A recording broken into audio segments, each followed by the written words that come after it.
Power tends to corrupt, and absolute power corrupts absolutely. Quote from 19th century British politician, historian, and moralist Lord John Emmerich Edward Dalberg Acton, or simply Lord Acton. I am the one, the way your son don't need a gun to get respect up on the street. In our world, we try to keep powers in check as much as possible, with, for example, the separation of church and state, and the three jurisdictions, those being legislative, judicative, and executive. While it doesn't always work out, for the most part, democracy has been a pretty successful experiment that we are constantly trying to improve to make it fair for everyone. In the world of comics, especially DC, there is a problem though. We have certain individuals called metahumans, and sometimes just rich people, that act as vigilantes without any oversight or accountability. Not only that, those vigilantes in most of their depictions form a paramilitary group called the Justice League that is also beholden to no one except themselves. While they're often seen as the good guys, which in most versions they are, to a certain extent, the complete lack of checks and balances seems to always corrupt every single version of the Justice League.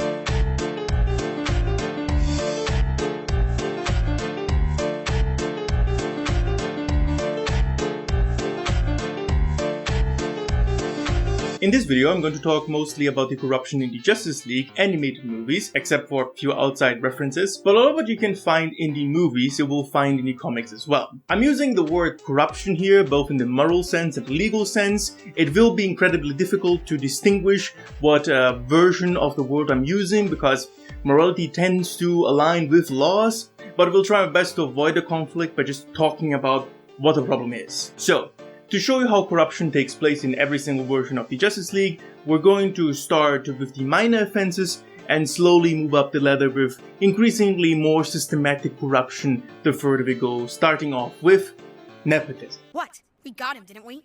What we have is an empty shell with no answers. If you had followed orders and done what you're told, we'd know more. Nepotism refers to the abuse of power to put your friends and family in similar positions by giving them jobs not because they are qualified, but just because they are your friends and or family.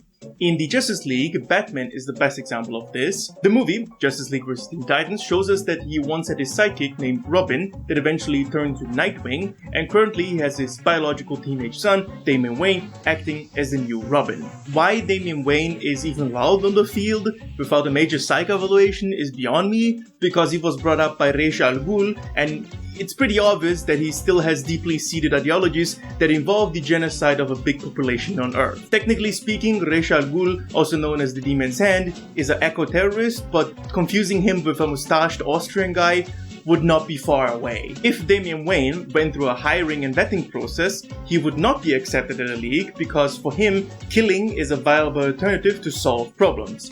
But the League has a hard stance on not killing people. The only reason why he is in the beginning with the League is because he's Batman's son. Anyways, by the end of this specific storyline, he kills his own grandfather, nice by the way, and seems to change his hard stance on...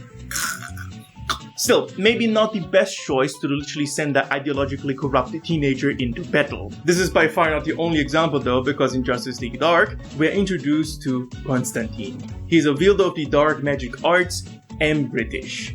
Which is worse, I'll let you decide. In this story, Constantine's friend Richie gets hold of a so-called Dreamstone, a magic artifact that will take over your mind and turn you into a creature of darkness called Destiny, blah blah. Batman, investigating this phenomenon, tags along on this adventure with Zatanna, best girl by the way, Deadman, the demon Etrigan, and by extension Jason Blood. They eventually do defeat Destiny, and by the end, Zatanna and Constantine get invited into the Justice League. Specifically, Batman is the one that wants Constantine on the team. Like you said, maybe it's time to make a difference. Listening to me now. Uh-oh. They want you too. Good one, Z. Do right, they do. You have got to be bloody kidding. No way. Batsy would go mental. He was the one who asked. This doesn't seem like a hiring process, and more that Batman started trusting them, and therefore he gave them jobs instead of having a vetting process to make sure that these are candidates that won't fold in the middle of battle. Sure, they have proven themselves already by defeating Destiny, but also along the way, Zatanna almost lost her mind and went haywire. Constantine shows a clear lack of empathy towards his friend to the extent of neglect, and Zatanna and Constantine are an item. These are only the examples in the animated movies though, because if you start diving into the comics, it becomes worse. Batman has, of course, the extended family line, to the point that they are called the Bat Family, with heroes turned villains, turned heroes again, that are not very trustworthy. Superman, of course, has his cousin Supergirl, his clone son Superboy, and his actual son John Kent.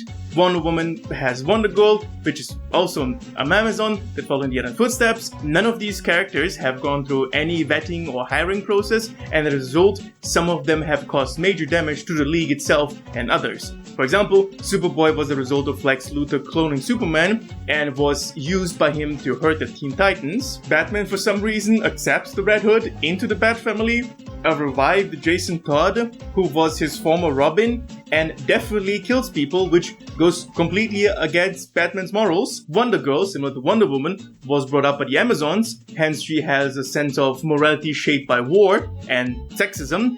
This is the same problem Wonder Woman had in the beginning of her career. All of those people have gone through no hiring or vetting process, and they joined the League endeavors solely because they are related to the founders of the League. They might have talent or merit, but if you take into account, for example, morals and risk level, they're not qualified at all. This is just a small sample, but there are way more examples. Besides this being a big indication of nepotism and a giant conflict of interest to have your literal relatives inside of the same organization, most of these sidekicks are teenagers and children. So, technically speaking, the Justice League uses child soldiers. In almost every version of the animated Justice League movies, you will find a specific member called Shazam. If he doesn't appear, there's at least a reference to his name. Real identity is the teenager Billy Batson, and he was blessed, or depending on how you view it, cursed by an ancient sorcerer to be transformed into a kind of demigod named Shazam once he utters his name. In Justice League War, a movie where the Justice League has not been formed yet, Darkseid attacks Earth, and by the end of the movie, through teamwork, they are able to defeat Big Bad Space Monkey. It is important to know here that Cyborg, victim of parental neglect, an experiment gone horribly wrong, finds out that Shazam is a kid, and he tells no one. You could say it here that this was maybe because Cyborg has a connection to the kid and therefore he didn't want to ruin it for him, or maybe Victory Stone, that's Cyborg's real name, is also pretty young, so he understands the situation. Unfortunately, in the Flashpoint paradox, where Flash went back in time and changed reality, Cyborg becomes the defense advisor for the White House, and he willingly and openly employs the Shazam kids to fight a literal war between the US, Atlantis, and Themyscira. The Shazam kids die a horrible death by the hand of Wonder Woman. This gets even worse when we take a look at other versions of Justice League. As mentioned in Justice League vs. Teen Titans, we not only have the teenage son of Batman, Damian Wayne, acting as Robin, we also have Beast Boy, Raven, and Blue Beetle. All of them are teenagers, and in the case of Beast Boy, he is around 13 years old. He's a literal child. But wait, there's more! Justice League vs. the Fatal Five depicts a future where the Justice League is hailed as the predecessors of the Legion of Superheroes, a multi-planetary paramilitary force responsible to keep the universe in check. A lot of them are teenagers, and you might think that this has nothing to do with the Justice League because they are not necessarily responsible for the Legion's existence, and you would be right if it wasn't the case that the Justice League employs teenagers in this movie as well. During the events of the movie, Miss Martian is being assessed by Batman to enter the Justice League. How old she is exactly is never stated, but she's definitely depicted here as a teenager. Important here to know as well is that she gets scolded by Batman for making mistakes during mission, which is something she could have not known, since it doesn't seem that Batman is really training her. It is only when the mentally ill future superhero called Starboy gives her emotional support is she able to do her job more effectively. This culminates in Batman at the end of the movie offering Miss Martian to join the League. 1. Batman is a dick. 2. What the fuck? 3. She's a teenager. While these are just a few examples, it seems to be a common occurrence to have teenage sidekicks or entire crime-fighting teenage groups funded by Batman. It goes so far that even the Lego depictions of the Justice League, we can see young Robin, young Supergirl, and the Titans. So it would seem that the Justice League willingly and openly uses child soldiers. I feel stupid for explaining why this is bad, but the reason why we try to protect children from highly stressful situations like literal war is because it can cause long-term psychological damage. In this case, it's even worse because these psychologically damaged children and teenagers can grow up to be mentally ill, superpowered adults that can cause a massive amount of physical damage to the entire population of Earth and to themselves. Well, to be honest, property damage is not something the League seems to be particularly interested in. That's it. Smile for me. One of the few times property damage was addressed in the Justice League animated universe was in Gods and Monsters. This version of the Justice League consists of Superman, Batman, and Wonder Woman. Superman is the son of Zod, Batman is a guy named Kirk and an actual vampire, and Wonder Woman is the daughter of Highfather, which are kind of living gods in the DC universe. This league acts as a freelance government contractor with little to no oversight on how they operate. Killing is their standard operating procedure, and they talk amongst themselves about taking over the world since practically nobody can stop them. Anyways, in this version it actually comes to an altercation between the Justice League and the government because someone is framing them for murder. Well, murder that is not sanctioned by the government and done to innocent people. The battle caused a lot of property damage around the Justice Tower, and afterwards we can see reconstruction from the massive battle they just had. Who exactly is paying for that, or if the Justice League will ever be held accountable, is kind of left open towards the end. Wonder Woman technically flees jurisdiction by going back to her home planet to do what exactly? I'm not sure, and Bats and Soups seems to be opening up to the idea of having more oversight and being less murdery. In almost every other version of the Justice League, the fact that they smash through buildings that probably have people in it is for the most part just ignored. I just assume that Batman, or technically Bruce Wayne, pays for all the property damage. That doesn't explain all the lives being lost though. Again, in Titans vs. the League, we see Damian Wayne is responsible for evacuation in that movie, but given that the Justice League fights are often between several blocks, nobody dying during any Justice League squabble is stretching the believability really far. Even when we assume that nobody dies, the Justice League doesn't seem to really care about property damage. Superman in specific will hit villains in the face, punching them through buildings, bridges, streets, and so on. Shazam will just take vehicles and toss them towards enemies. Wonder Woman in every iteration will deflect bullets and lasers, and we don't even know where those go. Green Lantern is really irresponsible with his powers, to the point of negligence, and Batman just uses explosions in the middle of a city. What I'm trying to show here is that the Justice League is highly irresponsible when it comes to lives and material. And this will always be a problem, but it would be less so if the individual members didn't have such a hard stance on protecting lives beyond anything else. The Justice League members are all hypocrites, with a few exceptions. I'm not doing this with a teenager. Point taken.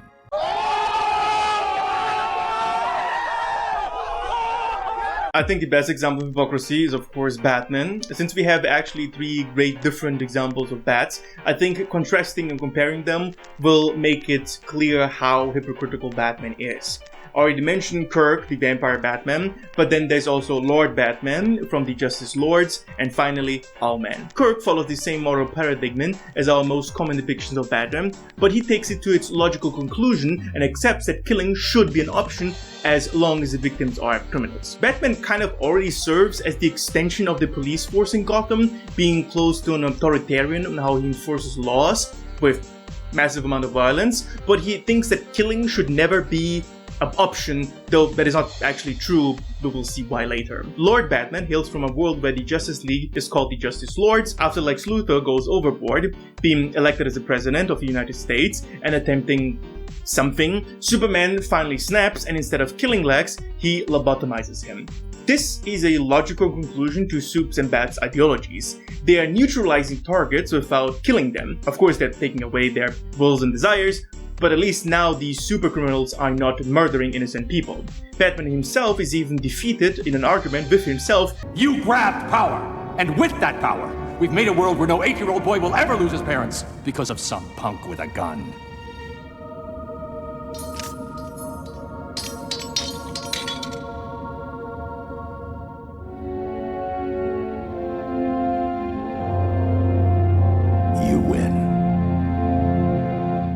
It is only when Lord Batman sees how this world is so far into the authoritarian scale that he has become a dystopia where he sees the errors of his way, but that is more laziness on the parts of the writers rather than Batman's actual ideology. In Batman's perfect world, criminals will get severely punished independent of the crime. Batman will break the legs and arms of simple drug dealers if he deems necessary. If that's not excessive force, I don't know what is. Of course, it goes too far in this situation, but not in Batman's world. His ideology would support this dystopian behavior. The cop-out solution to this problem is that Batman sees himself as the extension of justice and not the actual law, though he's often a criminal in the eyes of the legal system, so he's already making his own laws. Of course, you could counter that by saying that Batman thinks the system has failed and therefore he has to step in. But yet again, this new dystopian system that Lord Batman has helped to create seems to be working fine. So, from every single angle, it seems that Lord Batman is the logical conclusion to Batman's ideology. The writers were probably just lazy about it all. There is also a world where Batman is an actual criminal part of a crime syndicate. This version of Batman is called Owlman, and he is a genocidal nihilist. His goal is to blow up Earth Prime in the multiverse to destroy every single version of Earth. For what reason exactly, I'm not sure.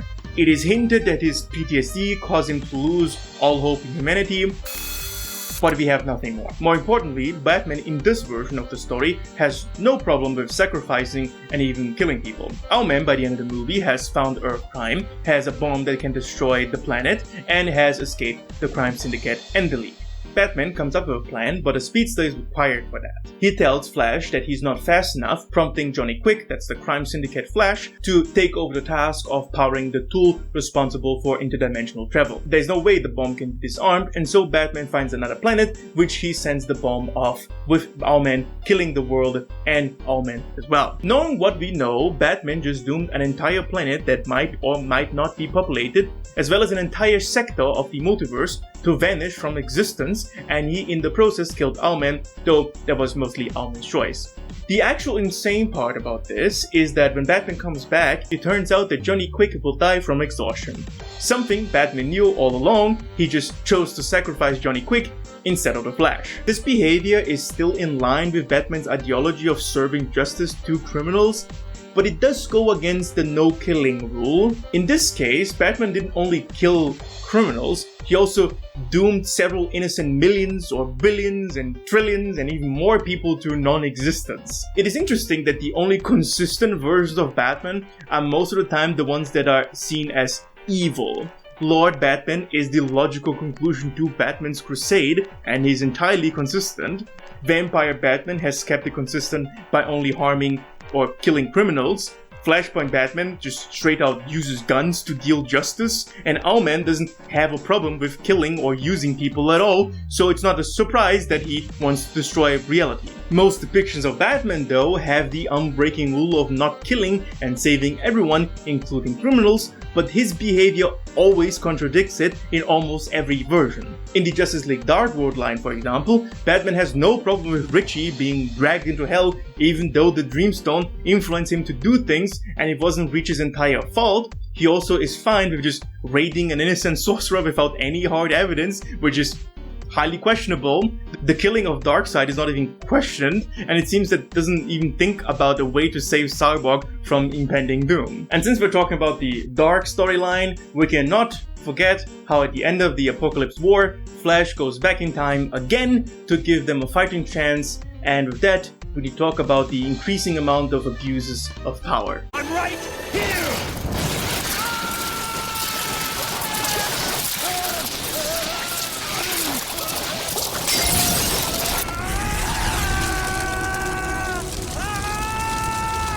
This is something I just want to say because it's annoying.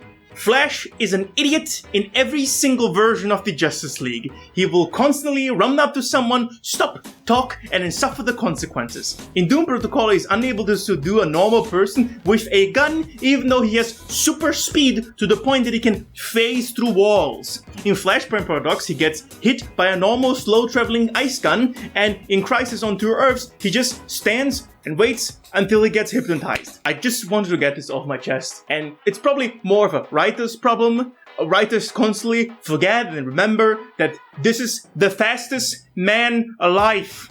Anyways, the actual thing I want to talk about is the Flashpoint Paradox. As already mentioned, Flash travels back in time and saves his mom, creating the Flashpoint universe. First of all, by creating that Flashpoint universe, he just doomed an endless amount of people to non-existence. Calling this an abuse of power would be an understatement, because this is akin to what the Owlman wanted to do with the entirety of reality. Here though, we have a bigger problem. Flash goes back in time again, fixing the Flashpoint, but now he doomed everyone that existed solely in that reality non-existence, which means he committed genocide again, and it's not even addressed.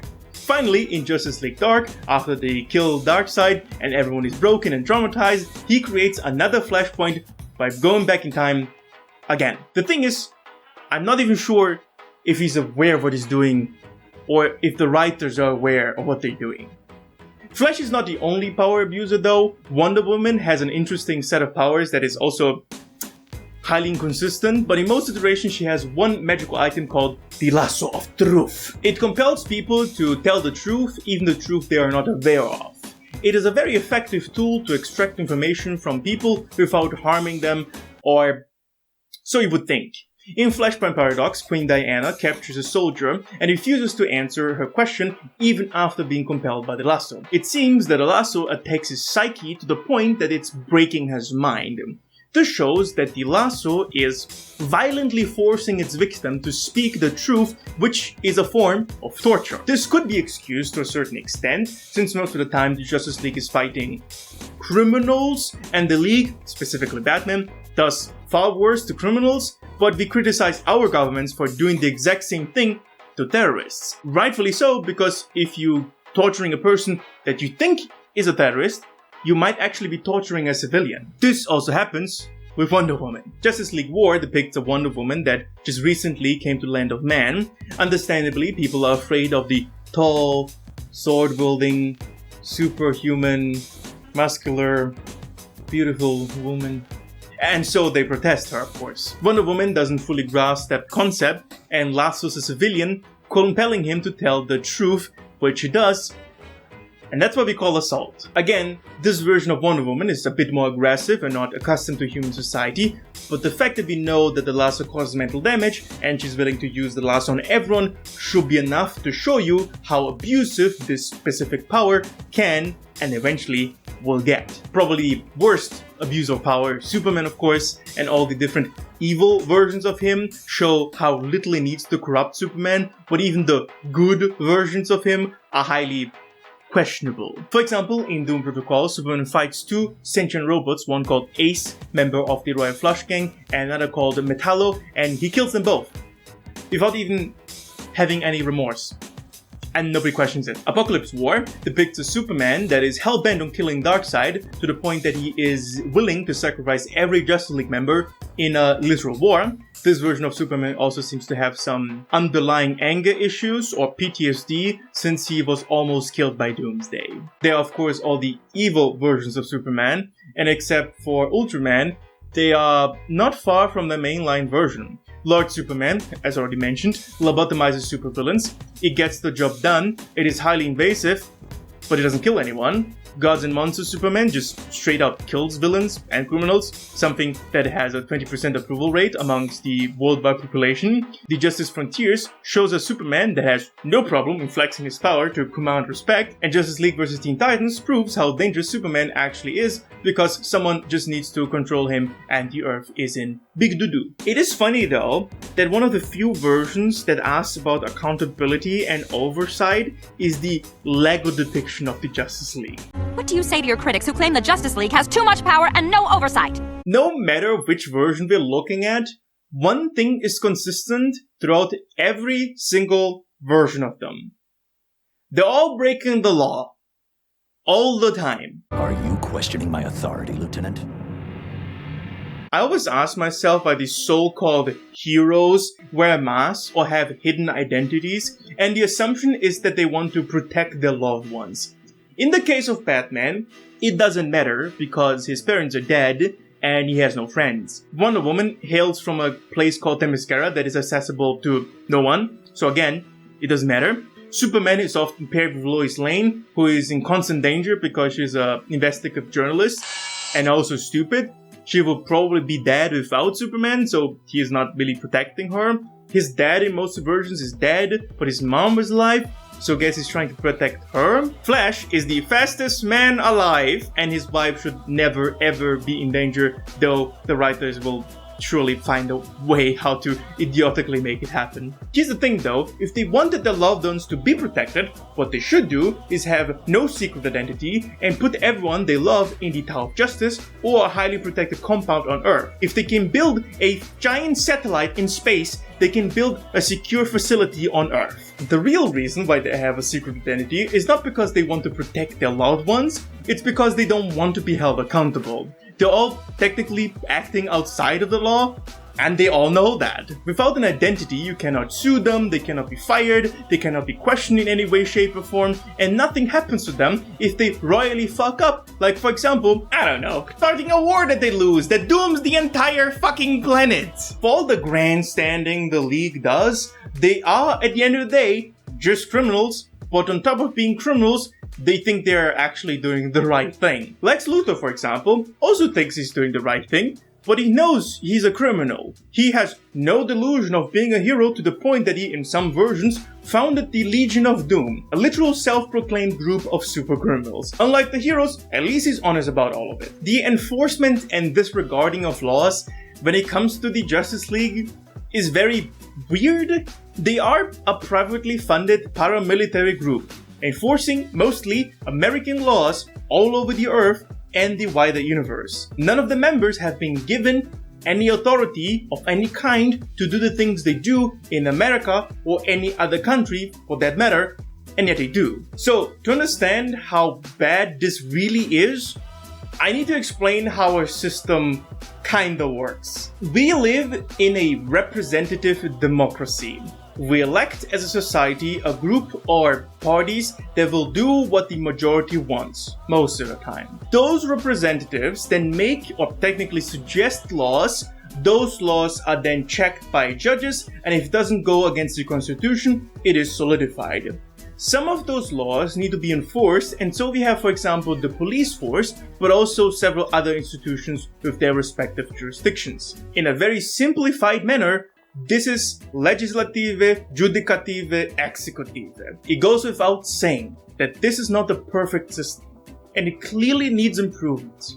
But we at least have a choice in the system and a little bit of control. Now, let's take a look at the Justice League. You have Superman, that is de facto the leader of the Justice League, and nobody questions that except for Batman sometimes. I mean, he did make the whole plan to incapacitate the League, but that is how far it goes. We call a system where you have one very powerful person dictating a paramilitary force without oversight, a dictator. Also, it really doesn't matter which version we're looking at because that is consistent with every Superman, especially the evil ones. Lord Superman quite literally becomes a dictator even though everyone pretends he's not. Ultraman is already the leader of the world, and if it wasn't for Allman, he would have absolute power over everyone. Zod Superman talks openly about taking over the world. Even the good versions of Batman has these strange lines of dialogue where it is hinted that Superman is constantly being tempted by his power to take over. In these cases, it would be good to have a system of checks and balances, right?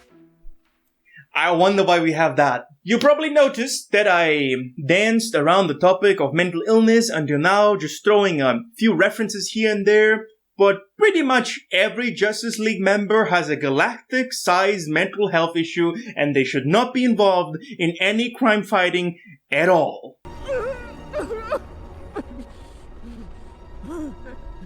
The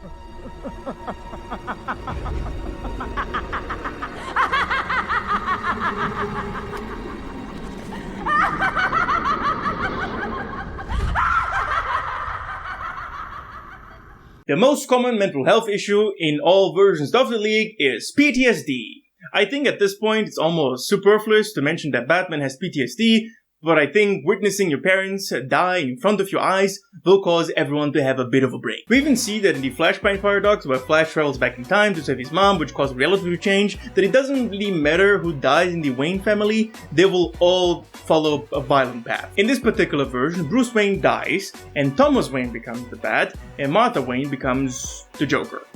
Or at least, it's heavily implied. Thomas is also a crippling alcoholic in this version, and as mentioned before, he uses guns. In Justice League War, we can see that Cyborg was once an aspiring football player, neglected by his father, which caused him to do something stupid and almost killed him. He was then put under experimental treatment, which turned him to a half-robot, half-human hybrid. Besides the parental neglect and the obvious trauma from the transformation, he is probably completely ostracized from society, only being able to hang around other supers. Wonder Woman was literally brought up as a hardcore warrior, besides her morals being completely through the lens of war. I can't imagine what is in this woman's head. In Justice League Frontiers, which plays during World War II, she fights in Vietnam, frees a bunch of women, which is a good thing, but then leads them to kill literally all men in the village. Fourth wave feminism! Let's go, boys! Or should I say, girls! Anyways, the most common lanterns drawn in Hull seem to be relatively fine, given that their powers are literally fueled by will.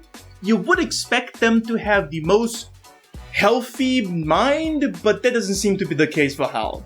In Justice League Doom Protocol, also known by the comic name Tower of Babel, someone steals Batman's plan to incapacitate the Justice League should the need arise. For Hal, the plan is to create a scenario where he loses his will to fight by causing a victim to die during a rescue operation. In this case, it seems that Hal has some version of imposter syndrome mixed with some sort of PTSD, cause he got his girlfriend somehow indoctrinated into the Sapphire Corps. So, just as a little criticism on the Doom Protocol, they will not work. If the people that Batman wants to incapacitate turn evil, his plans will not work. Batman is stupid. He's also an asshole. He's right, but he's an asshole. So, all these people don't seem to be the most stable and trustworthy crime fighters.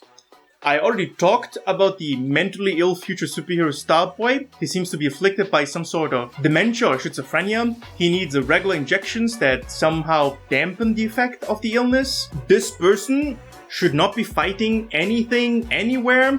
They are extremely dangerous to themselves and to others. Even if you have a cure for that illness, doing superhero work will put you in many situations where you don't have access to your medicine, making you into a giant liability. Still, there are worse examples of the Justice League employing someone clearly mentally ill to their cause. During the events of Fatal 5, Miss Martian was not the only one helped by the mentally ill superhero Starboy, because he also helped the newly appointed Green Lantern, Jessica Drew.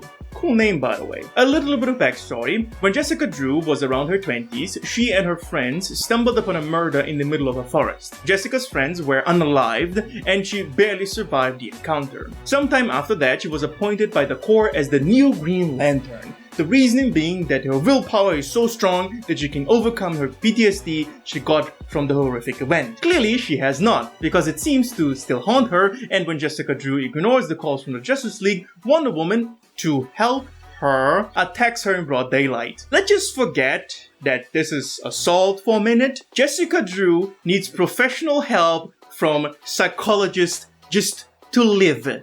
She feels responsible for the events, she is traumatized by what she saw, and she is scared. She doesn't need a membership in a paramilitary group that fights crimes on a daily basis. On top of that, at the end of the movie, the one person that helped her to overcome some of her issues, Starboy, has to sacrifice himself to hold the sun together.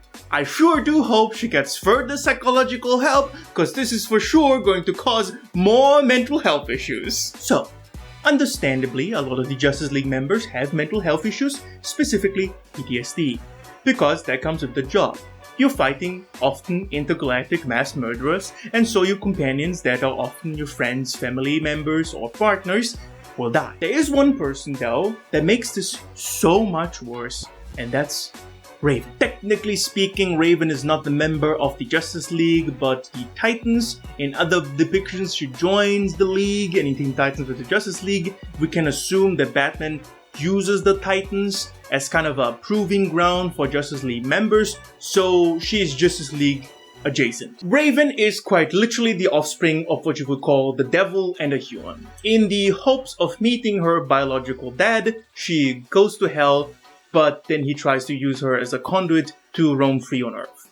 She traps him in a crystal, but he still tries to escape.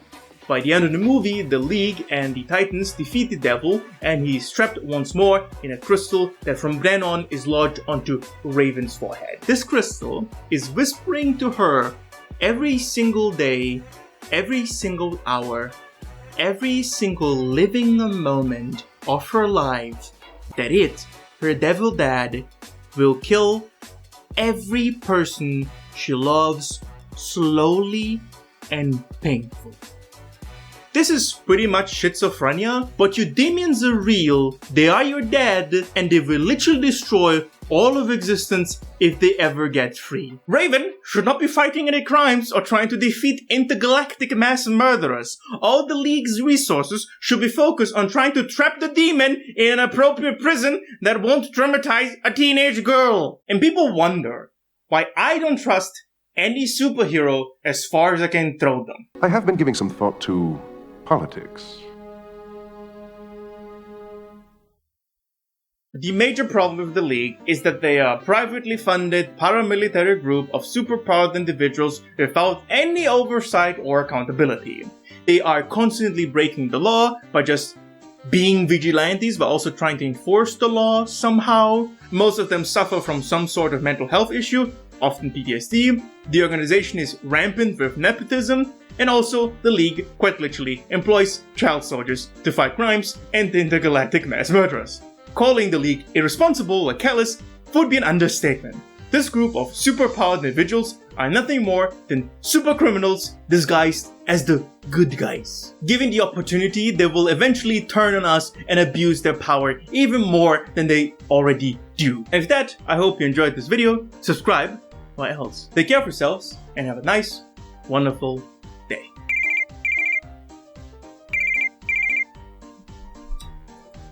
Ah, hello Lex! How are the children? Hey, no, just a typical thing. Kryptonite bullets in room 666. No.